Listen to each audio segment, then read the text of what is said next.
Bonsoir à tous, je suis Frédéric Simotel, je suis directeur des rédactions du pôle pro du groupe 01. Le groupe 01, c'est notamment le journal 01 Informatique, le site 01net. Pour parler de l'entreprise numérique, on va démarrer avec vous, Bruno Ménard. Dites-nous pourquoi une entreprise numérique, pourquoi le fait qu'une entreprise soit numérique, c'est une opportunité d'innovation, de croissance sur le marché mondial aujourd'hui.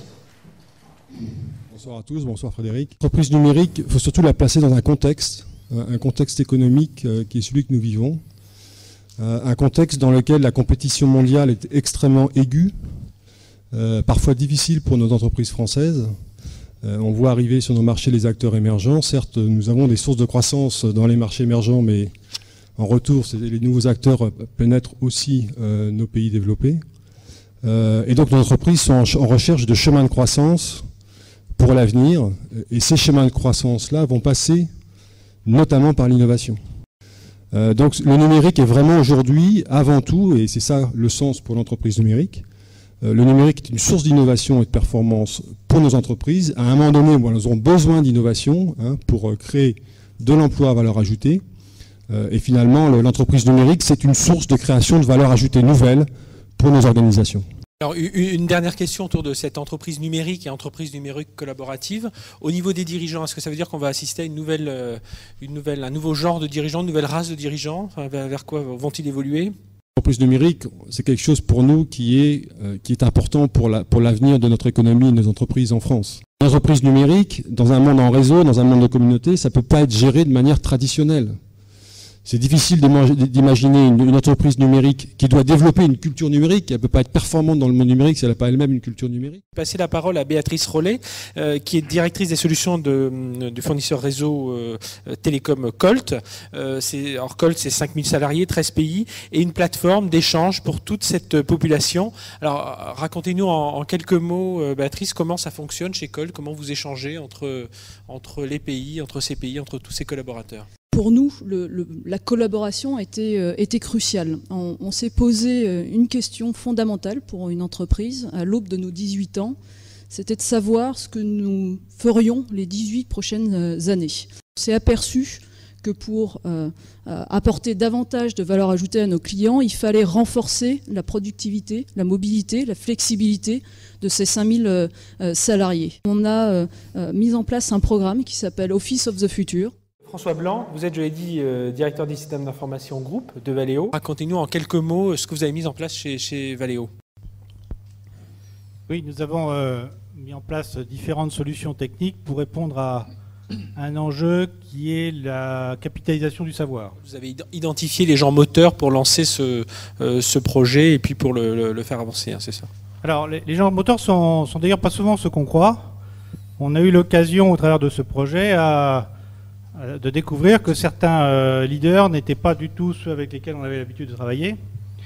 Comme partout, dans toutes les populations, vous avez des gens qui sont très pour et d'autres très contre. Et même au niveau de notre management, il y a eu des managers qui défendaient mordicus ces nouvelles solutions. Et il y en a toujours, évidemment, qui les critiquent. Et donc, on s'aperçoit que les personnes qui nous aident ne sont pas tout à fait les mêmes que celles qui aidaient dans le passé. On va passer la parole à votre voisin immédiat, Jean-Marc Lagoutte. Vous êtes directeur des systèmes d'information de Danone, vice-président du SIGREF. Alors chez vous, l'entreprise collaborative, ça s'appelle Dan 2.0. Voilà, là au moins on comprend facilement. Oui, dites-nous en quoi ça consiste. C'est en tout cas en fait le nom du projet en fait qui porte un certain nombre de changements. On est arrivé à Dan 2.0, donc par analogie au Web 2.0. Il y a un ADN chez Danone depuis des années, c'est pas très récent, qui est très partage, beaucoup porté vers le partage, vers la rencontre, vers un certain nombre de choses. C'est un peu la culture sales marketing en fait qu'il y a dans cette boîte. On va passer la parole à votre voisin Gilles Merguel, qui est, je le rappelle, cofondateur et président de Neoxia. Alors vous aussi, chez vous, chez Neoxia, c'est des Google Apps aussi que vous utilisez. Enfin voilà, vous êtes déjà dans l'entreprise numérique collaborative et un peu obligé, car tous vos cadres sont plutôt mobiles dans votre entreprise. Donc ça vous a forcé à aller vers ces outils. Alors, effectivement, nous sommes utilisateurs des Google Apps, entre autres, depuis plus de 2 ans déjà. Ce qui a porté notre choix, c'était la volonté d'aller au-delà des outils classiques de collaboration, à savoir la messagerie, l'email, le calendrier partagé que nous avions déjà depuis plusieurs années, déjà en mode SaaS à l'époque, mais nous avions besoin de plus, et en particulier, nous souhaitions travailler ensemble. Et en fait, de fil en aiguille, nous avons donc exploré un petit peu le marché et complété notre boîte à outils avec des outils de type gestion de projet, évidemment collaboratif, en ligne, et si possible en temps réel.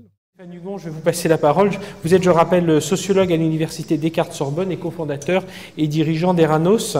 Alors, vous, la première question, c'est à travers ce qu'on vient de voir, et puis comment vous avez vu dans les entreprises évoluer ce mode collaboratif? Finalement, ce n'est pas tant l'outil qui va bloquer la collaboration.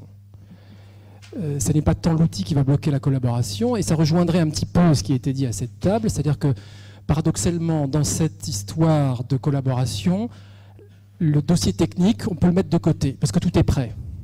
Tout est là, on sait comment faire.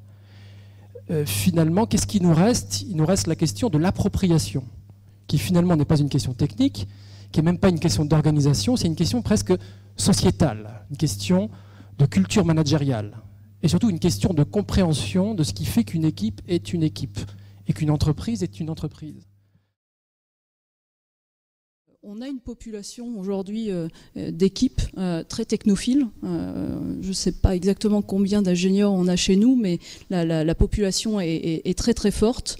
Une génération Y qui arrive également dans nos entreprises. Et effectivement, autant la collaboration est une valeur inscrite et également dans l'ADN de Colt, mais je crois que effectivement cette nouvelle génération nous encourage également à adopter ces outils. On va les utiliser, ces fameux réseaux sociaux d'entreprise et les communautés qu'on va animer et créer avec eux pour aller identifier auprès des bons experts les meilleures pratiques, et ça va nous permettre d'identifier des solutions auxquelles éventuellement on n'aurait pas pensé, et typiquement pour nous, qui vont nous permettre de nous différencier par exemple de nos concurrents. Donc en termes de compétitivité, c'est un élément extrêmement important, ces réseaux sociaux d'entreprise. Voilà, parce que les projets collaboratifs, on en a parlé en interne, mais il y en a en externe aussi. Voilà, c'est un peu plusieurs types de projets, c'est ça? Alors oui, j'associe souvent le collaboratif au décloisonnement. Ici, collaborer, c'est un peu franchir les frontières. Alors déjà, franchir les frontières des services à l'intérieur des entreprises, franchir les frontières de l'entreprise. Bruno Ménard parlait d'entreprise étendue tout à l'heure. Je pense que la première chose qu'on pourrait dire, c'est qu'il n'y a pas beaucoup de freins, parce que ça s'adopte et ça se développe à une vitesse en fait qu'on n'a jamais connue pour des projets de système d'information ou des projets d'organisation dans le passé. Après, les freins qu'on pourrait avoir, c'est des freins, des freins culturels, des tentations de mettre sous contrôle, un petit peu trop, comme des tentations de mettre sous contrôle l'Internet, par exemple, ce qui est, de mon point de vue, une aberration totale. Au niveau de la gestion d'un réseau social dans l'entreprise, c'est un petit peu pareil. Il y a des limites à ça, il y a des dangers aussi, mais par rapport à tout ce que ça apporte, je pense qu'il faut avoir moi j'ai entendu un terme tout à l'heure qui m'a impressionné, c'était le terme confiance. La confiance l'Internet a apporté une certaine confiance dans les échanges. Vous disiez, le management était plutôt moteur, et puis finalement c'est les cadres plus opérationnels, enfin certains, qui freinaient un peu plus. Il y a de tout dans la hiérarchie. Il y a des managers moteurs et des managers freins, des câbles intermédiaires moteurs et des employés moteurs et des employés freins. Et donc il faut qu'on ait presque un travail de sociologue pour le coup, pour savoir quelles sont les personnes qui vont nous aider, comment les valoriser, quelles sont les personnes qui vont résister, pourquoi elles résistent, comment faire pour vaincre leur résistance. Donc on est très loin de notre métier traditionnel de développeur et on a un peu de mal. On a pris des marketeurs qui étaient basés en France, qui étaient basés à Paris en l'occurrence. Et puis, on leur a montré comment faire. D'ailleurs, on a eu à peine besoin de leur montrer parce que très vite, en fait, ils ont été tirés tout ce qu'ils avaient besoin d'apprendre de l'outil. Et puis, ils se sont créés leur communauté. Avant même qu'on ait dit ouf et avant même qu'on ait imaginé ce qu'on allait faire en termes de management, de gestion du changement, c'était parti. Et puis, une fois que c'est parti, en fait, il y a un élan formidable. Alors, pour moi, ce qui était essentiel, c'est ce que j'ai dit au début, c'est qu'on a été très permissif dans l'approche. Au final, on fait des économies ?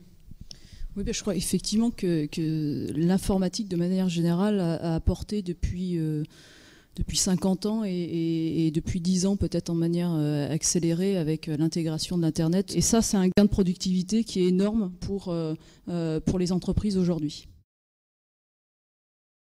Que va-t-il nous arriver? Alors, je crois qu'il faut pas, et je crois que les différents témoignages le montrent bien, il ne faut pas hésiter à élargir la question. Il ne faut pas hésiter à élargir le scope, je dirais, du questionnement, et ne pas raisonner seulement sur une question purement technologique, puisque derrière ça, c'est des questions aussi larges que qu'est-ce qu'une entreprise, que où est la valeur, et qui impliquent la question de l'autorité, on l'a vu, la question de la confiance, la question de la hiérarchie, et ce qui fait que le système d'information est peut-être de plus en plus à questionner en termes de système d'interaction, pour essayer de savoir quelle est la capacité, la connectivité du groupe et la capacité des personnes à se faire confiance et à trouver de la cohésion et de la cohérence dans l'entreprise. Et voilà, ce sera le mot de conclusion. Je remercie, on peut applaudir nos intervenants ce soir.